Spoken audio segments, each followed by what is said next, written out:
ketika anak perempuan tidak terlalu dekat dengan sosok ayahnya, dia nanti akan mencari sosok ayah di lainnya. Nah, entahkah siapa ya kita tidak pernah tahu. Kasus-kasus yang menurut saya cukup menyentuh hati itu adalah ada anak yang kemarin korban bullying ya.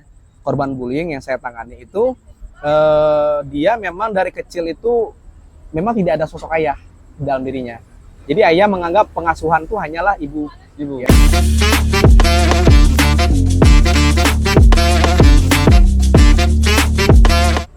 Oke, bismillahirrahmanirrahim. Assalamualaikum warahmatullahi wabarakatuh. Seperadi Kota Pangkal Pinang yang pasti juga Provinsi Kepulauan Bangka Belitung. Alhamdulillah malam ini ketemu lagi bersama Arifin dan Bung Sartono. Kita di podcast bersuara Dua Pulau Satu Hati. Nah, alhamdulillah malam yang luar biasa banget. Arifin sudah didampingi oleh sesosok Abang Dakiti. Beliau merupakan dosen, merupakan psikolog, merupakan sesosok pemuda yang wajib kita tiru dan kita aplikasikan sepak terjangnya di dunia pendidikan dan dunia pemberdayaan sumber daya manusia kita di Pangkal Pinang Bangka Belitung sudah tidak diragukan lagi. Selamat malam Bang Wahyu. Oke. Alhamdulillah. Sehat Bang? Alhamdulillah. Walaupun agak kedinginan malamnya. Kedinginan? Oh. Kok Arifin tapi ngerasa keringetan sih? Karena malam ini pembahasan kita spesial di momen Hari Ayah Nasional Bang ya. Yang mana kalau di Indonesia itu diperingati setiap tanggal 12 November Bang. Iya. Kalau dunia insya Allah tanggal 26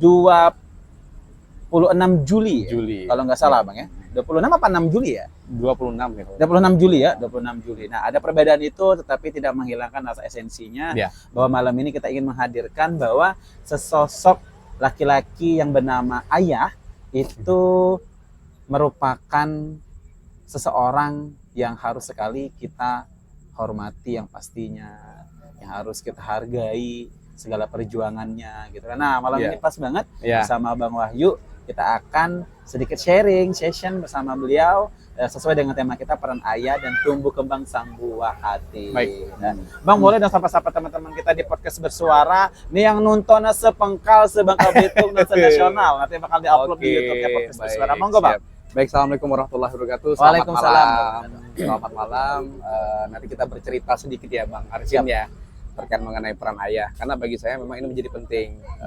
Karena memang dengan situasi hari ini, kalau memang seandainya peran ayah kemudian sangat minim, ini menjadi momok besar kelak ke depannya bagi anak-anak kita.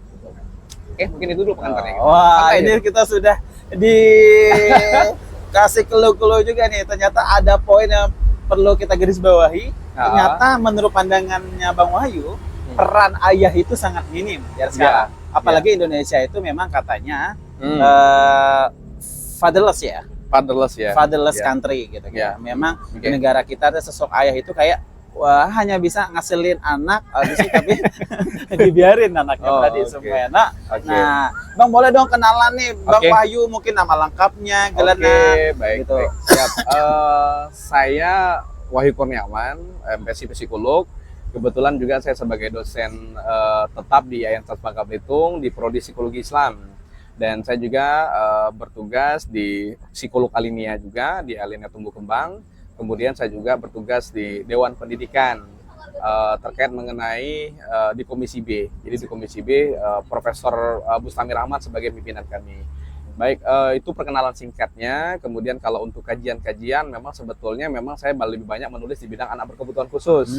Jadi hal-hal yang berkaitan dengan tumbuh kembang, kenapa anak kemudian lamban bicara, kemudian kenapa anak kemudian sulit berjalan dan segala macam. Nah, akhir-akhir ini di tahun 2024 kebetulan saya dapat dana penelitian dari kampus, walaupun tidak terlalu besar. Saya kemudian menulis tentang fatherless ya.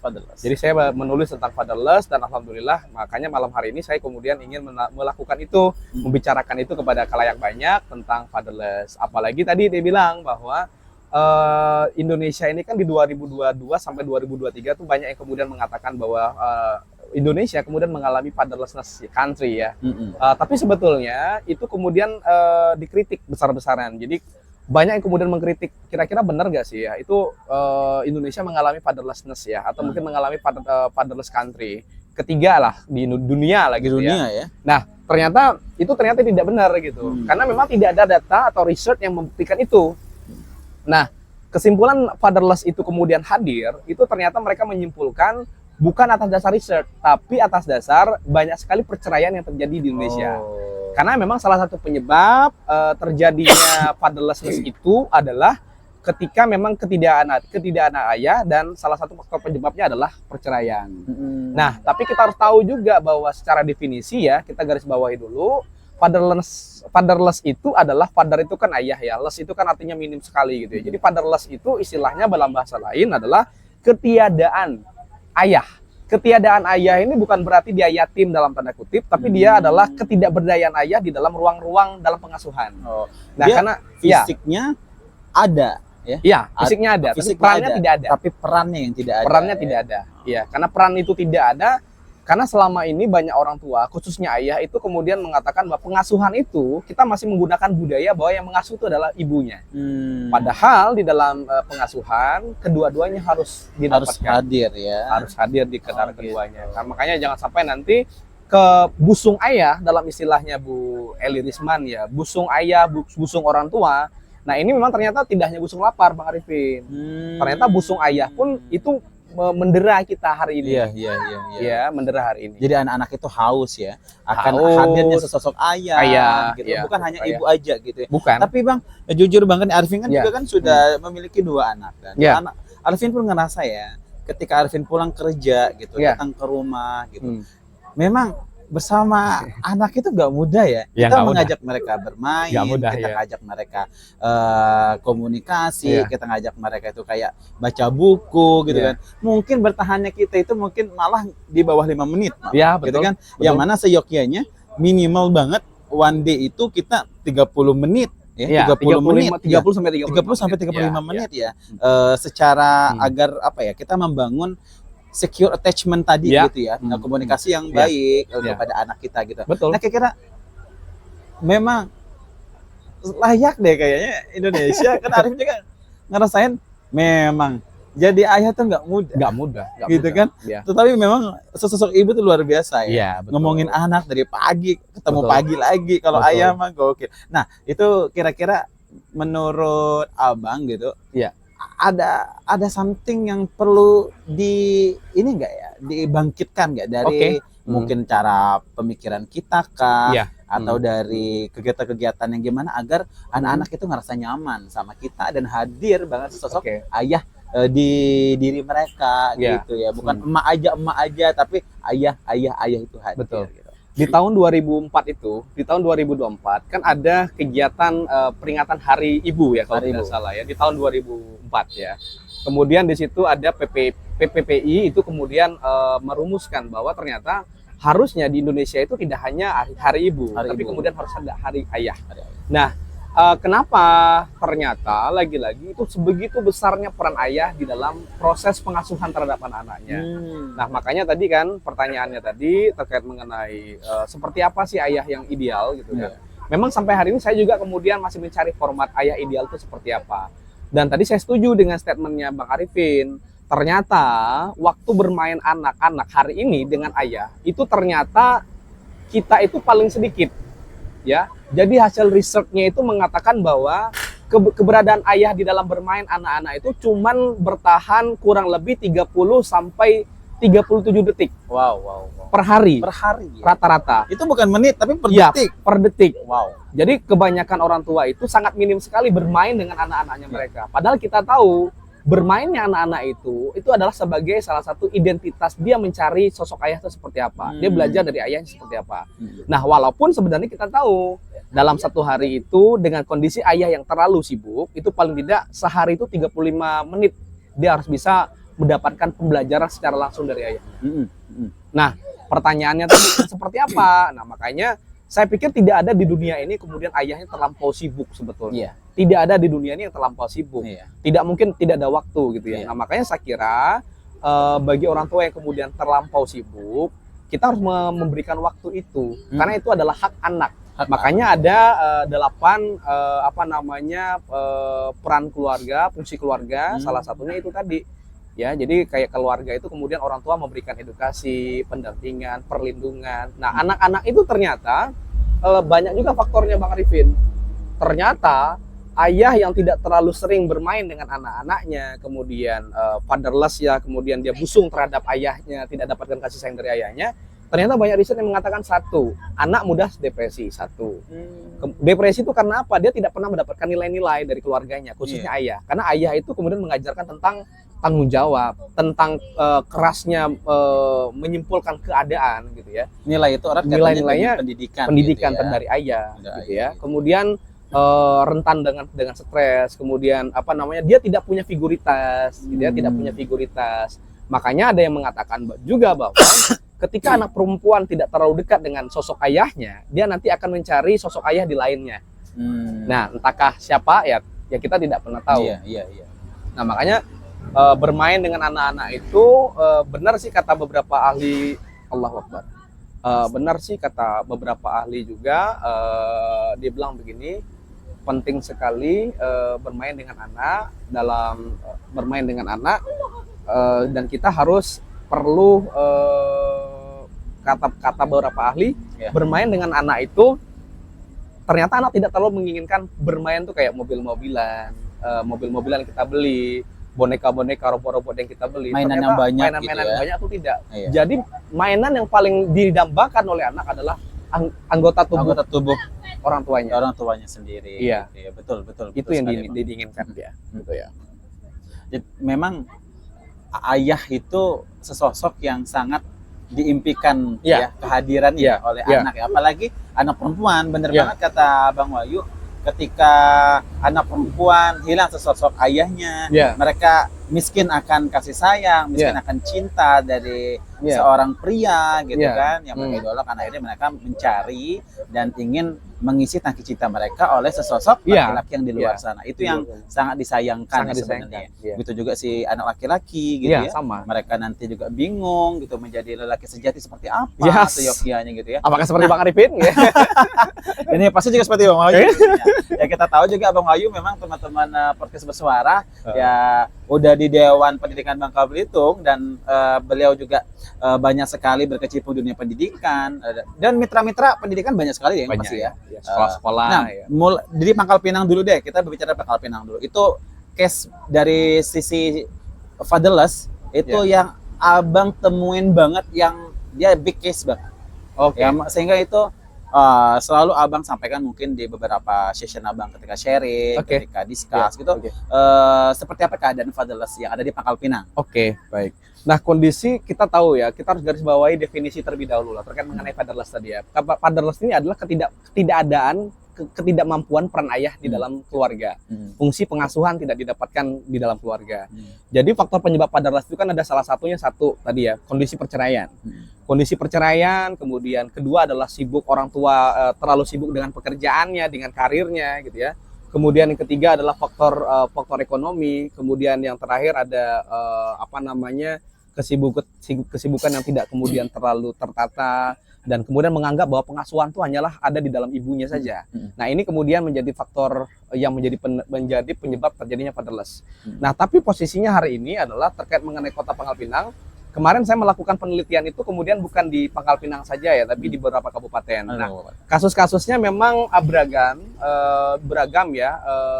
Dan kasus-kasus yang menurut saya cukup menyentuh hati itu adalah ada anak yang kemarin korban bullying yang saya tangani itu, dia memang dari kecil itu memang tidak ada sosok ayah dalam dirinya. Jadi ayah menganggap pengasuhan itu hanyalah ibu. Ya. Jadi dia anak laki-laki, dia tidak dapatkan nilai-nilai dari ayahnya, kerasnya anak laki-laki seperti apa, tegasnya seperti apa. Yang namanya anak laki-laki kan ketika kemudian diganggu, kemudian dia nanti akan bersuara. Anak laki-laki yang berani itu yang seperti apa? Nah, itu tidak didapatkan dari ayahnya. Dan saya melakukan pendampingan terkait mengenai kasus di kota ini, ya terkait mengenai bullying masih tetap terjadi dan cukup mengiris hati juga gitu ya. Miris dan mengiris hati sekali, karena memang saya tanya, kenapa Anda kemudian tidak melawan? Saya tidak punya keberanian untuk melawan. Kenapa? karena saya dari kecil tidak tahu tentang melawan itu seperti apa. Tapi memang dari Ya. sisi psikologi itu Bang Wahyu, apakah setiap segala keburukan, kejelekan atau kezoliman si teman kita ataupun si pelaku bullying terhadap kita korban bullying, apakah itu harus kita balas? Karena dikhawatirkan, karena Arifin ikut session psikologi dari psikolog dari Surabaya itu perlu dibalas katanya, karena khawatir nanti tidak terjadi luka batin. Luka batin. Dan inner child bener ya. Child, Nah, itu barusan juga Arifin lihat ada video yang lagi viral di Surabaya juga itu ya. Di sekolah Cita Hati. Itu memang sekolah elit banget tuh. Arifin pernah di sana ya. Nah, itu Arifin komen di TikTok maupun di Instagram ya, hatta Facebook. Wah, Arifin setuju banget nih sama Bapak. Sama Bapak yang ini dia baju putih. Yang status di WhatsAppmu di WhatsApp gitu kan. Arifin sangat care banget nih sama Bapak karena ngerasa gini, mungkin anaknya udah jadi korban bullying, habis itu dia curhat sama papanya gitu kan, Pak, gua gini-gini nih, mungkin sekolah nggak ngerespon mungkin, gitu kan. Sedangkan dia mau melawan nih, mungkin pihak sekolah kita nggak tahu ya informasi realnya seperti apa. Nah, akhirnya orang tuanya tuh kesel, gerem gitu kan, akhirnya datangin itu sekolah dan si pelaku bullying dia suruh sujud sampai mohon maaf dia menggonggong seperti binatang. Nah, apakah setiap segala tindakan buruk seseorang pada kita, apakah itu perlu kita balas? Kalau dari sisi agama kita kan ya memang sih mulia banget kita maafin gitu kan. Nah, tapi kalau di sisi psikologi kok Arifin belajar dari sono juga tuh Bang gitu kan. Ternyata harus kita balas, sehingga itu tuh juga Arifin terapin di rumah hatta di sekolah Alam Pangkal Pinang. You ketika ditendang sama teman you harus balas. Gitu. You kalau tetapi kita sampaikan ketika kamu maafin temanmu, itu kamu lebih keren sebenarnya. Kamu lebih mulia sebenarnya. Tapi ketika kamu berani membalas, monggo, balas saja. Nah, menurut Bang Wahyu gimana sih sebenarnya? Nah, sambil minum boleh Bang? Ini sebenarnya relate ya. Ada pelaku bullying, ada kemudian korban bullying. Ini sangat terhubung sekali. Kenapa munculnya korban pembuli, korban dari pembulian itu tadi. Dan ternyata kedua-duanya juga punya profiling psikologi yang berbeda. Jadi kalau dari pelaku itu memang sosok ayah juga hampir sama semua yang ada saya temukan juga. Sosok ayah juga keluarga lah, terlebih dalam keluarga itu memang pengajaran nilai-nilai moral tidak didapatkan. Kemudian korban bullying, saya tidak kemudian ambil kasus yang Surabaya ya, terkait mengenai korban juga sama. Jadi rata-rata tidak dibekali dengan nilai-nilai keluarga yang didapatkan di keluarganya dia. Jadi kayak ada yang, kalau zaman dulu saya ingat betul ketika mak saya bilang gini, nama saya kan Wawan di kampung ya, Wan, kalau kamu diganggu, udah deh maafin aja deh, biarin aja. Sekarang situasinya berbeda. Karena kalau kita diam, itu justru kemudian mendapat pembulian. Makanya ada 3 langkah yang biasanya dipakai di dalam membentuk, paling tidak melawan ketika anak itu dibully, atau mungkin bertindaklah paling tidak ketika dibully. 1, kita harus mampu mengkonfirmasi. Seandainya terjadi pembulian itu, pertama korban harus menanyakan dulu, kenapa saya kemudian diganggu, ada apa dengan saya, kok saya diganggu, kenapa saya layak diganggu. Itu ditanya ke pelakunya, kenapa saya diganggu. Kemudian kedua, kita harus cari atau mungkin berkomunikasi dengan orang yang punya otoritas. Siapa? Yang kedua itu adalah dengan pihak sekolah. Ketika ini masih dibully nih, kita ngobrol aja, Bu, saya diganggu nih sama pihak ini, ini. Yang ketiga itu kita langsung membalasnya. Nah, setelah kita membalasnya, tergantung dulu kasusnya seperti apa. Kemudian yang keempat, kita memvalidasi kondisi mentalitas anak tadi. Jadi, bagaimana kondisi kamu tadi, apa yang kamu rusakan, apa yang ada di dalam diri kamu. Nah, kita tanyakan itu dulu. Nah, makanya ketika kemarin ponakan saya juga terjadi korban bullying ya, di sekolahan, di SMP juga gitu ya. Saya tidak kemudian menanyakan, kamu ngapain setelah itu? Saya tanyakan, bagaimana perasaan kamu, apa yang kamu rasakan hari ini, apa tindakan apa yang kamu lakukan. Responnya gimana? Dia akan bercerita. Dia bercerita kondisinya begini, teman-teman tidak ada yang membantu saya kesal sekali, saya ingin membalas dia. Kamu kenapa tidak membalas? Saya tidak berani membalas karena postur tubuhnya terlalu besar. Dianya mungil dia. Nah, jadi benar kata ini tadi, ada 3 cara tadi. 1, kemudian kita menanyakan. Kemudian kedua, kita menanyakan itu artinya memvalidasi. Kemudian kedua, kita bertemu dengan orang yang punya otoritas. Kemudian terakhir, kita kalau memang sudah tidak lagi mampu, ya kita kemudian mencoba melawan. Tapi tergantung pada hal-hal tertentu ya. Tapi apakah urutan 1, 2, 3 itu kita dahulukan urutan ketiga boleh? Kalau saya menyarankan ketiga itu berurutan dari yang pertama, dua, ketiga. Oh, tetap itu iya dijalankan. satu, Kenapa? dua, Dia tiga, nanti akan gitu ya. belajar tentang self regulation, tentang regulasi diri. Jadi Iya. ketika Kontrol diri juga gitu ya. ketika si korban bullying itu menerima perlakuan pertama kali, itu dia tidak melawan dulu berarti. Iya. Dia menanya dulu sama si Nanya pelaku. dulu, iya. Kenapa sih kamu kok bisa melakukan Ya, ini bagi kepada saya, teman-teman yang sadar tentang itu, oh iya ya, kenapa ya saya kemudian membuli ya? gitu? Iya. Kemudian kedua, masih telah diganggu juga, dia lihat otoritas yang paling tinggi di mana, di sekolah itu gitu ya. Oh, saya jangan lagi deh, saya nanti nggak enak sama guru nih gitu kan. Oh, dia sadar bahwa saya belajar kontrol diri itu ada orang lain juga loh gitu kan. Dan terakhir kalau memang tidak, dia juga turut merasakan bahwa nggak enak juga kalau dibully gitu. Nah, makanya kembali ke tadi, ya rata-rata kita harus akui bahwa orang tua yang tidak punya peran khususnya ayah gitu ya, yang busung ayah dalam istilah yang tadi, boleh jadi dua-duanya, dia pelaku bullying atau kemudian kedua adalah menjadi salah satu korban bullying. Wah, luar biasa banget Ya. nih memang teman-teman Pradi Podcast Bersuara. Kita ngopi dulu ya. Monggo Bang. Oke. Di sini kita memang memberikan ruang banget ya Bang ya. Ternyata memang dari fatherless itu memiliki dua dampak, memang Yes. dua sisi ya. Pertama kalau dari sessionnya itu kalau bullying itu fatherless bisa berdampak anak itu menjadi pelaku, dan Ya. bisa juga menjadi Korban. korban. Ya, bisa jadi dia. Nah, jadi ternyata bukan anak yang pelaku aja ya, yang kita rasa mereka fatherless. Iya. Ternyata yang korban juga sama ya. Iya. Mungkin yang korban juga kelihatan ini santapan enak nih. Oh ya, Gitu ya. kan, santapan enak saya ganggu gitu ya. Iya. Nah, kira-kira Bang, ada nggak sih terapi gitu ya buat anak-anak yang dia menjadi pelaku bullying Ada sih. atau mereka menjadi korban bullying Ya. gitu. Ya, terus untuk orang tua sendiri nih gitu. Ada terapi nggak nih? Kita biasanya anak-anak doang nih. Iya.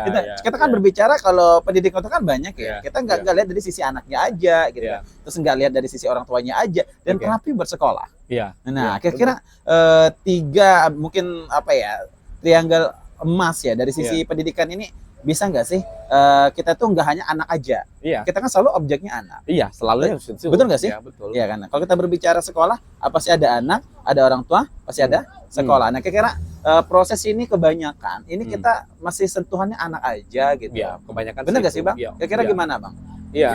Kalau saya kemarin sempat menuliskan rekomendasi saya terkait mengenai sekolah ramah anak ya. Sama anak. Di Provinsi Babel ini khususnya di beberapa kota sudah memberlakukan sekolah ramah anak. Salah satu sekolah ramah anak, indikator terjadinya sekolah ramah anak itu adalah nir kekerasan. Tidak ada lagi kekerasan, baik dari pertemanannya, kemudian dari pengajarannya, itu tidak lagi ditemukan.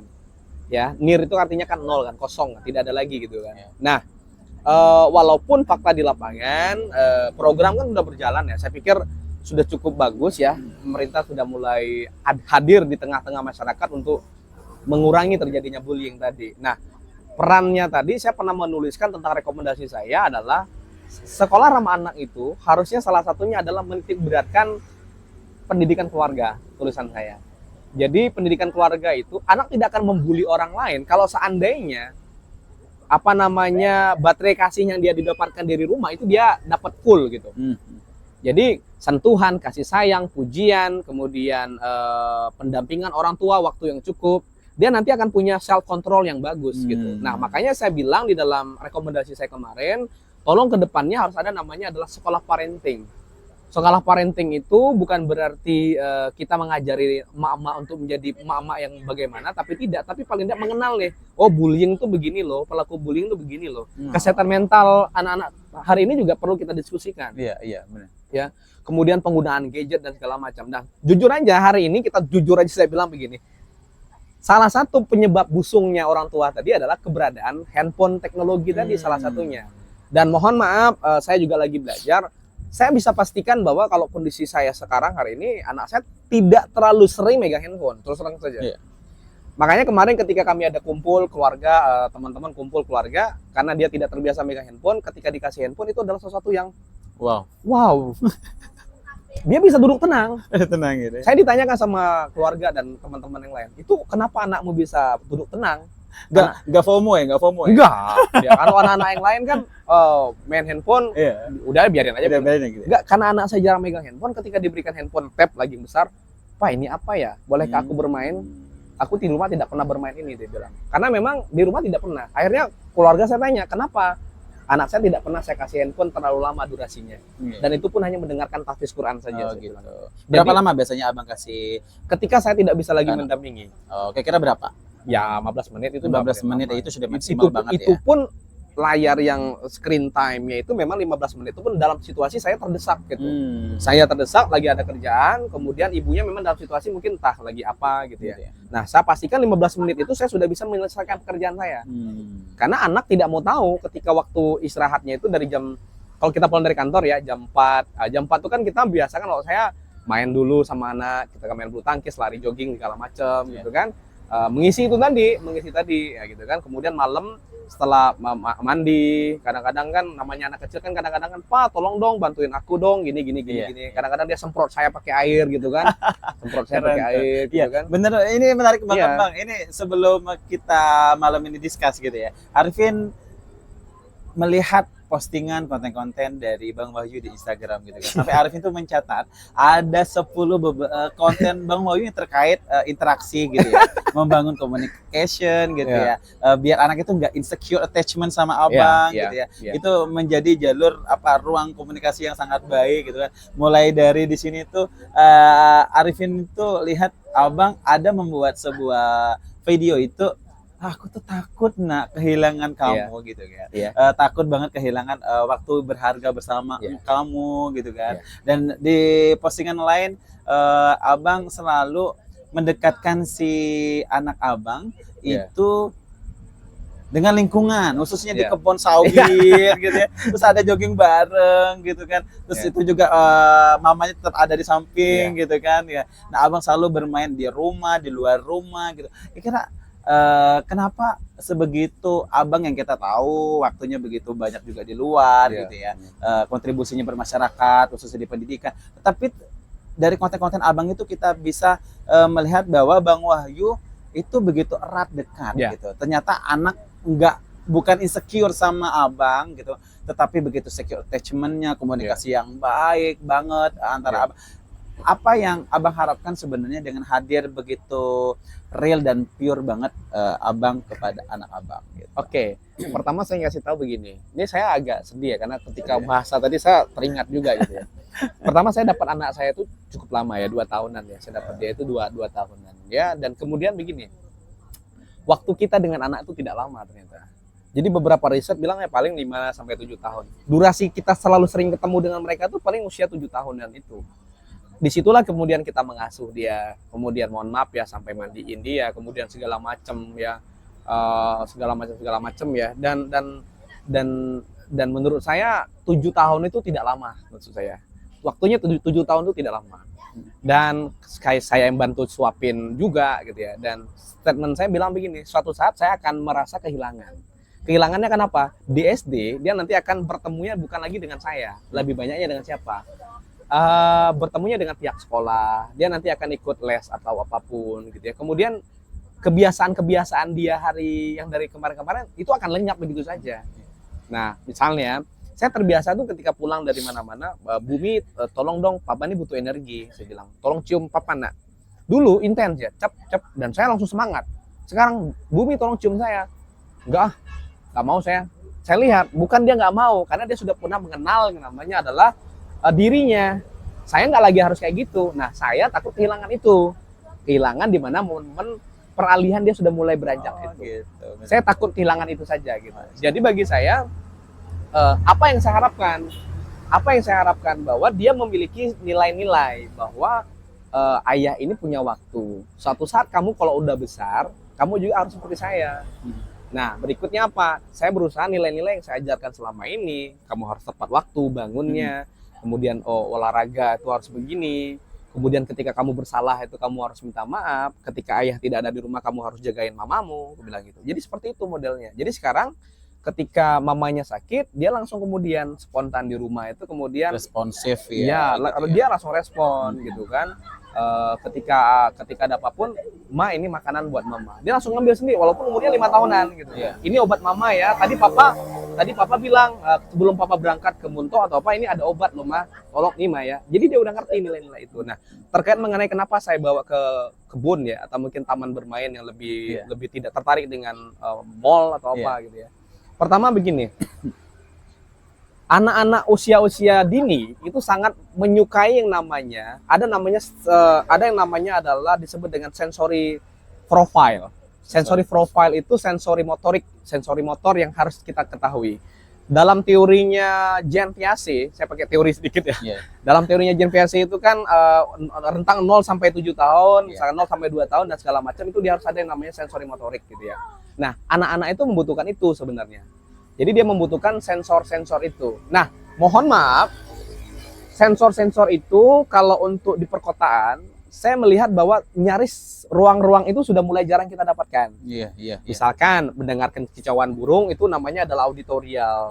Kemudian ketika dia bermain di perbukitan, naik bukit, turun bukit, kemudian dari kemiringan naik tangga, turun tangga, itu nanti dia akan melatih tentang vestibularnya dia. Kemudian dengan alam, air, itu juga sama pada bagian taktilnya dia juga. Jadi saya pikir komplit sekali di alam itu karena memang nutrisi terbaik anak itu adalah sensori.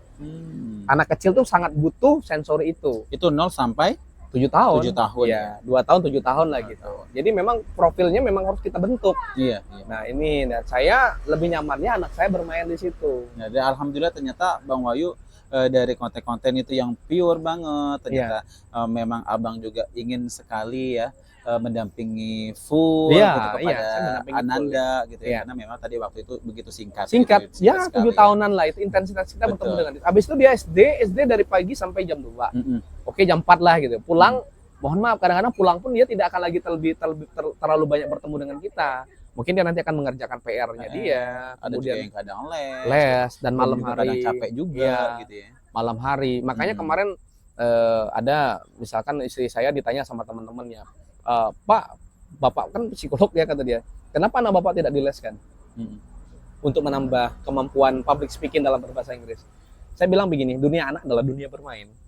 Bermainnya dengan siapa? Ya intensitasnya bermainnya dengan keluarganya. Itu yang paling ya biar dia nanti bermainlah dulu, dia menganggap bermain itu ya ini. Jangan sampai ketika dia sekolah, kenapa kebanyakan hari ini kegagalan pendidikan kita hari ini adalah memaksakan anak kemudian untuk belajar di kelas, tapi kita tidak mendukung untuk melatih tentang konsentrasinya. Nah, melatih tentang kematangan organ yang dia punya. Jadi motoriknya dilatih dan segala macam. Nah, saya melakukan itu dengan bermain bola, lompat di dalam ada kolam kecil di kebun sana, kemudian berendam, kemudian berenang, bermain di atas rumput pasir dan segala macam.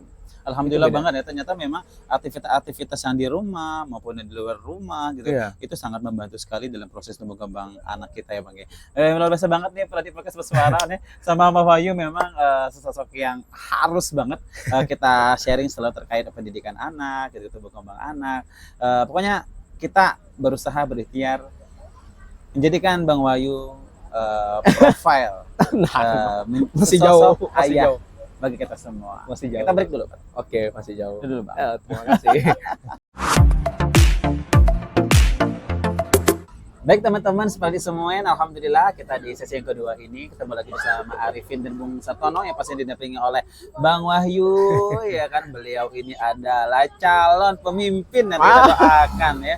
Minimal juga pemimpin buat diri sendiri, pemimpin buat keluarganya, perannya sebagai ayah, sosok ayah gitu buat anak dan suami tercinta bagi bidadari terkasihnya, ya kan, yang pasti juga. Nah teman-teman, alhamdulillah nih, yang pasti nih Bang Wahyu di tema kita peran ayah dan tumbuh kembang sang buah hati gitu ya.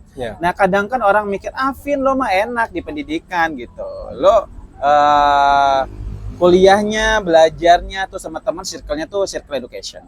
Gitu juga Bang Wahyu mah wajar, apalagi psikolog, wajar dong gitu kan, anaknya mungkin sama tidak ketergantungan dengan gawai gitu. Gimana kita yang mungkin sibuk dua-dua yang cari uang, kita yang bukan basically-nya bukan pendidikan, dan kita juga mungkin gitu kan turunan dari orang tua kita dulu gitu, kita dididik enggak pada jalan yang memang itu sesuai dengan seyogyanya bagaimana anak itu dididik, memiliki nilai-nilai, gitu kan. Tidak menjadi pelaku dan sehingga itu tidak menjadi korban dalam konteksnya bullying di sekolah ataupun di tempat lainnya. Kira-kira kita menjawab Bang Wahyu pertanyaan-pertanyaan dari teman-teman kamu kita. Enak ya. Iya. Kamu itu gimana, Bang? Kamu pendidik dan segala macam. Pertama gini ya. Saya setuju dengan statement begini. Kita menjadi dokter itu ada sekolahnya. Iya. Menjadi psikolog ada sekolahnya. Menjadi dosen itu ada sekolahnya. Tapi ada satu profesi yang tidak tersiapkan di muka bumi ini, yaitu adalah menjadi orang tua. Saya juga tidak pernah tuh mengambil sarjana orang tua, magister orang tua, dokter orang tua, tidak pernah. Sertifikat sebagai orang tua pun saya tidak pernah dapat itu, Bang Arifin. Nah, jadi kalau ada yang orang kemudian mengatakan kamu sih enak ya psikolog dan segala macam.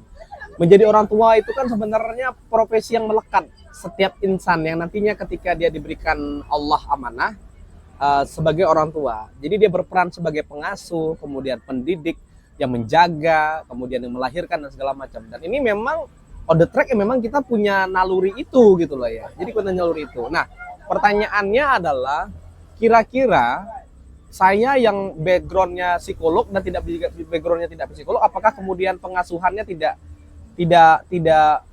apa ya, tidak atau bagaimana kira-kira? Sebenarnya juga semua orang bisa belajar hari ini. Kelas parenting online banyak gitu ya. Kemudian kita bertanya kepada orang yang sudah lebih senior dibandingkan kita, itu sebenarnya perlu loh hari ini. Dan saya secara terus terang saja, saya juga mencas diri saya, Bang Arifin. Saya belajarnya kepada siapa? Ya kalau yang di online, Aisyah Dahlan, yang saya sering tonton, Bu Eli Risman, kemudian Bu Cassandra. Ya kan? Kalau laki-laki lebih kemana kita kalau belajar secara online? Kalau saya sih sebenarnya kalau online saya Ustadz Adi Hidayat sih saya sering banget nonton itu ya. Saya sering nonton beliau. Gitu. Dan saya tapi juga kan temanya kan random ya. Iya random, tapi kadang-kadang bukan kadang-kadang sih malah sering saya lihat tentang pengasuhan. Tentang pengasuhan juga. Tentang bagaimana cara ngajarin anak biar menjadi hafiz Quran.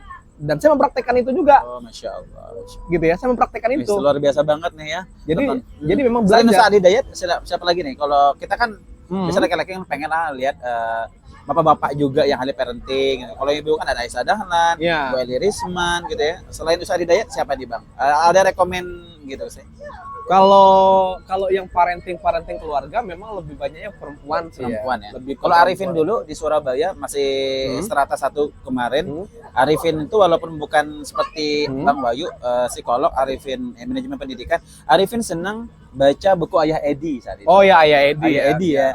Tapi itu baca bukunya gitu kan. Kalau dulu nonton juga sering juga. Tapi kalau sekarang udah agak jarang. Itu kira-kira nggak apa-apa, aman aja juga ya? Ya aman aja. Banyak sih kalau untuk buku-buku. Tapi saya lebih sering itu kan tergantung karakter pembawanya juga ya. Kalau yang laki-laki mungkin saya jarang sekali menemukan ya. Paling sekilas-sekilas saja. Tapi kalau saya lebih menyentuh itu ya Ustadz Adi Hidayat ya. Jadi sampai juga dia bercerita bagaimana peran anak orang tua, dan dia bercerita tentang lika-likunya dia.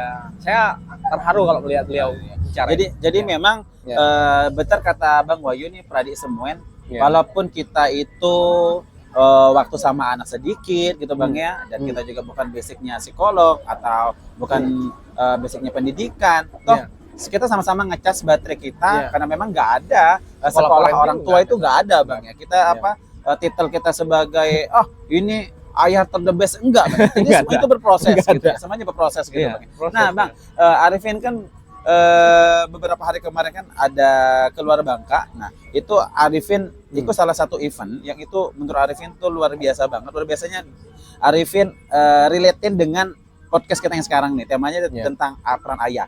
Nah itu ada salah satu ayah namanya Pak David Cokroharjo. Beliau merupakan presiden dari Maxwell Leadership Indonesia. Nah beliau memiliki anak yang usianya sudah 17 tahun. Itu rentan remaja ya, remaja. Dan itu sudah bisa menghasilkan sebuah buku Bang. Dan ketika anaknya Pak David Cokroharjo itu tampil di stage itu nggak ada sama sekali satu word Indonesian, itu nggak ada Bang. Itu full banget bahasa Inggris. Dan itu kayaknya udah mungkin 1 sampai 100 itu mungkin sudah 95% tuh udah bisa banget menjadi speaker. Nah memang dari situ peran ayah tuh begitu sangat pentingnya Bang ya bagi proses pendidikan anak, ingin menciptakan dan mewujudkan anak sesuai keinginan kita yang pasti itu berdampak buat masyarakat luas gitu Bang. Nah kira-kira Bang dari kayak gitu tuh memang nggak ada kata terlambat juga Bang. Nggak ada kata terlambat. Buat menjadikan anak kita sesuai keinginan kita yang bermanfaat gitu. Nah kira-kira bagi ayah-ayah yang memang itu lagi-lagi tips apa Bang yang biar anak kita itu dia sesuai di jalur yang memiliki nilai-nilai yang bagus dan mencapai cita-citanya. Oke, pertama begini, saya setuju ya dengan statement mengatakan begini, anak mungkin gagal dalam proses belajar, tapi dia tidak akan pernah gagal di dalam proses meniru. Nah, karena meniru ini adalah proses yang memang dia belajar secara langsung. Kalau dalam teorinya Albert Bandura kan ada namanya social learning dan segala macam ya. Albert Bandura bilang begitu, dia belajar dari lingkungan yang nyata dan segala macam. Imitasi learning dan segala macam. Nah, kalau terkait mengenai bagaimana kedepannya ngebentuknya gimana, tugas kita sebenarnya bukan kemudian membentuk dia menjadi A. Nggak begitu menurut saya ya, karena memang kita nggak tahu tentang perubahan ke depan dinamikanya seperti apa. Tantangan mereka pasti akan berbeda. Tapi paling tidak ketika kelak dia semakin besar, semakin dewasa, dia mulai tahu mana nilai-nilai yang boleh, mana yang tidak boleh yang diajarkan. Nah, lagi-lagi takdir kan berbeda. Kita bicara takdir kan berbeda. Nah, yang paling penting hari ini adalah nilai-nilai itu jangan pernah kita tinggalkan. Nilai-nilai ini akan dia bawa entah kemana, entah ke sekolahnya, ketika dia nanti dalam lingkungan pertemanannya dan segala macam. Nah, terkait mengenai takdir nasib ya kita tidak pernah tahu. Pernah tahu. Tapi paling tidak kalau memang berpeluang masih ada waktu kemudian kita memainkan peran orang tua yang seperti apa, ya paling tidak begini, fungsi ayah kan kita tahu fungsinya sebagai apa. Di dalam agama masing-masing pun juga ada, di dalam Al-Quran pun ada juga surah-surah yang menceritakan tentang sosok ayah, ya ayah yang dirindukan. Nah itu seperti apa gitu ya. Dan saya pikir lagi-lagi kita juga belajar lah tentang itu. Saya juga lagi belajar Mas Arifin. Saya lagi belajar. Ya. Jadi memang anak itu adalah cerminan dari orang tua. Ya, anak itu ada cerminan orang tua. Gitu ya. Dan itu kata yang pamungkas banget ya dari Bang Bayu tadi menyampaikan bahwa setiap anak itu pasti pernah merasakan gagal belajar. Tetapi nggak akan pernah gagal meniru. Dia nggak akan gagal meniru ya. Gagal, Bang, tapi gimana kalau ini ayahnya sudah meninggal? Gitu kan. Nah, Mas, hanya ada sesosok mungkin ibu saja. Dan bisa jadi sudah dua-duanya sudah meninggal. Nah, bagaimana ini kondisi dan proses pendidikan yang perlu bareng-bareng kita wadahi anak-anak yatim piatu, atau anak-anak yang broken home. Dan kan sekarang juga timbul tuh tempat-tempat penitipan anak. Gitu kan, orang tua dua-duanya sibuk kerja. Nah, otomatis hampir 24 jam mungkin anak itu diurus oleh orang lain. Nah, kira-kira bagaimana sih Bang menyikapi hal-hal seperti ini seyogyanya kita Bang? Terkait mengenai kayak tadi ya, kalau fatherless itu kan yatimnya itu bukan berarti yatim karena meninggal ya, bukan hanya itu ya, tapi memang yatim itu dalam kondisi memang ketidakmampuan peran ayahnya. Dia masih hidup, masih ada, tapi tidak berperan sama sekali. Tapi terkait mengenai tadi, seandainya ini ya musibah terjadi apa, kecelakaan atau meninggal dunia dan segala macam, akhirnya dia tidak punya lagi sosok ayah. Nah, saya mungkin menghimbau begini dah. Kondisi ini kan memang takdir ya, segalanya memang takdir. Tapi nilai-nilai dari laki-laki, ayah itu sebenarnya harus ada peran pengganti. Nah, peran pengganti ini siapa? Boleh pamannya, kemudian boleh kakeknya, boleh tetangga sebelah yang mungkin bisa mengedukasinya anak tadi gitu ya. Nah, tapi paling tidak keluarga inti itu perlu mengedukasi anak tadi, nilai-nilai ayah itu seperti apa, biar dia bisa mengisi bahwa oh ini loh gitu ya. Saya pernah mendampingi bukan satu kasus ya. Ada ya orang curhat gitu dengan saya, dia sudah bercerai, broken home gitu ya. Saya bilang udah berapa lama tidak bertemu dengan ayahnya, dan dia mengalami kekaburan dalam proses mengidentifikasi saya ini laki-laki atau perempuan sih gitu. Nah, akhirnya saya bilang begini, secara tidak langsung tolong dong bantu isi baterai yang kosong tadi tentang sosok ayah di rumahnya. Misalkan laki-laki tuh kayak gini loh kerjaannya loh gitu ya. Kemudian laki-laki tuh harus siap juga ketika ini gitu ya. Dan saya di rumah juga pernah bilang ke istri saya bahwa di rumah itu ya perempuan tidak kemudian harus mencuci baju saja di rumah itu, laki-laki juga berperan penting di situ. Makanya saya bilang keduanya gender equality itu memang perlu dibangun dari rumah. Makanya nilai-nilai ini yang perlu kita tawarkan kepada anak nantinya. Jadi walaupun orang tua udah nggak ada, harus ada yang mengisi. Terus ada yang mengisi. Dan ini juga rekomendasi saya, Pak. Betul. Rekomendasi saya kemarin tuh, saya mohon maaf ini mungkin boleh diberikan masukan ke beberapa organisasi ya di sekolah-sekolah yang menyelenggarakan pendidikan ada anak-anak ya. Saya tidak bicara tentang kondisinya gimana ya. Yang menyelenggarakan pendidikan anak-anak dini, usia dini, saya meminta tolong dong kita meng-hire satu tenaga pendidik atau mungkin pendidik yang mungkin tidak hanya ibu-ibu saja, tidak hanya miss-nya saja, tapi misternya tolong dia juga harus ada. Karena bagi saya memang sekolah kan rumah kedua. Nah, rumah kedua ini kemudian dia dapatkan mana? Kalau sosok perempuan terus yang didapatkan, maka mungkin rekomendasi saya adalah salah satunya itu. Tolong dong ada guru yang laki-laki gitu ya, biar dia tahu oh laki-laki begini loh gitu. Jadi itu ngisinya begitu, caranya gitu. Betul. Dan otomatis ya kalau anak kita sudah di sekolah ataupun di madrasah, mereka tuh pasti udah bilang, kata bu guruku ini loh, kata pak guru, ternyata omongan kita sebagai orang tua kadang itu enggak mereka hiraukan lagi, karena memang guru tuh udah benar kata abang, sekolah adalah rumah kedua, dan guru-guru adalah orang tua kedua pengganti kita ya selama kita bekerja. Makanya saya berharap ke depan setiap sekolah yang menyelenggarakan pendidikan tidak harus kemudian, mohon maaf bukan berarti saya tidak menyukai perempuan, ibu-ibu tidak, tapi sosok peran itu perlu. Ada entah terserah ya, apakah kemudian nanti dia yang menjaga sekolahnya kah, ataukah mungkin nantinya yang nanti akan membantu membersihkan sekolah, tapi harus ada yang laki-laki biar tahu sosok laki-laki tuh kayak gini loh.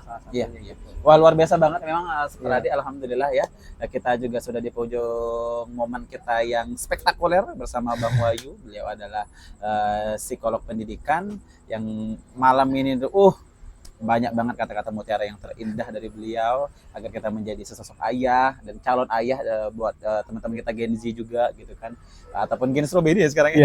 Ya, kita doakan banget kita yang udah ditakdirkan Tuhan menjadi seorang ayah, dan ada teman-teman kita yang masih menjadi calon ayah di prosesnya, dan mungkin ada yang ibu-ibu yang single parent gitu kan, jangan pernah berkecil hati, jangan pernah menyerah gitu kan, tapi timbulkan tetap ya jiwa-jiwa sesosok tanda kutip itu perannya ayah itu hadir dari seorang ibu ya kan? Ataupun bibi atau saudara perempuan yang mungkin nggak ada, yang pasti juga masyarakat harus memiliki peran sangat penting, dan itulah hadirnya negara dari lewat Pak Gubernur, Pak Wali Kota, Pak Bupati, Pak Camat, Pak Lurah, Pak RT mungkin, karena memang semuanya itu harus terlibat nggak mungkin tidak bisa terlibat dan kita tahu juga bagaimana baginda Nabi Muhammad itu beliau seorang yatim piatu tetapi hadir saya bilang tadi paman-paman seperti pamannya paman yang mengisi sosok itu. Betul, luar biasa banget nih setelah dipakai suara Bang. Kira tolong beri kita kata-kata material lagi, closing statementnya terkait peran ayah dan tumbuh kembang sang buah hati agar kita semakin stay on fire banget gitu kan, kita ngecas baterai kita sebagai seorang ayah ataupun calon ayah, dan mungkin teman-teman kita di lembaga pendidikan juga itu betul-betul bisa mengaplikasikan peran ayah sesungguhnya ataupun menjadi pengganti untuk mengisi peran-peran ayah dimanapun berada Bang. Monggo Bang. Oke, pertama saya mengucapkan selamat Hari Ayah ya, yang jatuh pada 12 November ya, setiap tanggal 12 November ya. Walaupun di Indonesia 2004 baru kemudian digalakan. Tapi sebenarnya Hari Ayah itu setiap hari lah. Hari Ayah, Hari Ibu memang harus setiap hari. Saya belajar kepada diri saya sendiri, saya selalu mencas diri saya sendiri. Yang menjadi penting poin saya adalah waktu itu tidak bisa diputar, waktu itu tidak lama, waktu itu adalah waktu itu sangat berharga. Nah, tugas kita hari ini adalah bagaimana membuat waktu itu berharga, tidak terbuang percuma, tidak terbuang sia-sia. Semumpung anak masih kecil, marilah kita isi baterai itu tadi.